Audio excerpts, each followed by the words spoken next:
अस्सलामु अलैकुम वरहमतुल्लाहि वबरकातुहू। दोस्तों, आज मैं आपके सामने एक और हिकायत लेकर के आया हूँ जो कि शेख सादी रहमतुल्लाहि अलैह ने फरमाई है। वो कहते हैं, एक शख्स कुश्ती लड़ने में बेनज़ीर था।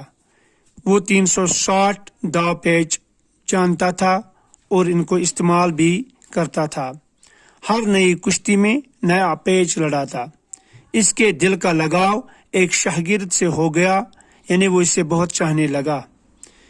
इस शागिर्द को इस शख्स ने 359 पेच सिखाए, लेकिन एक पेच न बताया। बिलाखिर शागिर्द भी कुश्ती लड़ने में मशहूर ज़माना हो गया।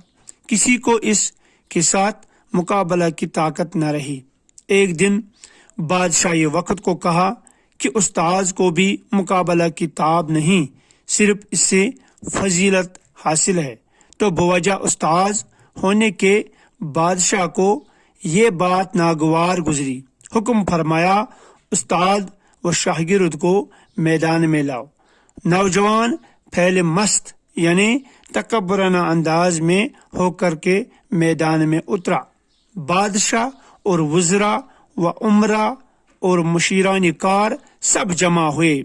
जवान की ये हालत थी कि अगर इसके सामने पहाड़ आ जाता तो इससे भी इखाड़ कर एक तरफ फेंक देता। उस्ताद व शागिर्द का आमना सामना हुआ तो उस्ताद ने पकड़कर ऊपर उठाया और नीचे दे मारा। शोर बरपा हुआ कि नौजवान गिर गया। उस्ताद बाजी ले गया। बादशाह ने उस्ताद को खिलत और इनाम बख्शा और शागिर्द को मलामत की कि तुझे उस्ताद के मुकाबले से हया व शर्म चाहिए थी। तूने अपने मुरब्बी यानी अपने उस्ताद का मुकाबला किया, बिलाखिर जिल्लत उठाई। शागिर्द ने कहा कि उस्ताद ने कुव्वत बाजू से मुझसे बाजी नहीं जीती, बल्कि किसी गहरे पेच से मुझे पछाड़ा है। उस्ताद ने कहा, वाकई मैंने इससे एक दाव छुपा रखा था कि अगर ये मेरे मुकाबला के लिए आए तो इस्तेमाल करूंगा। सो वही हुआ और वही मैंने इस्तेमाल भी किया।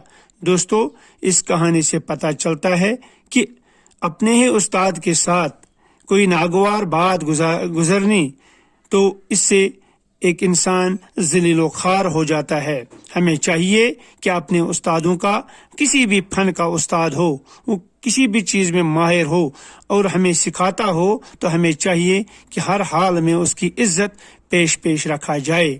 इससे पता चलता है कि 360 दाव पेच सिखाने वाला उस्ताद, उसने अपने शागिर्द को 359 ही पेच सिखाए।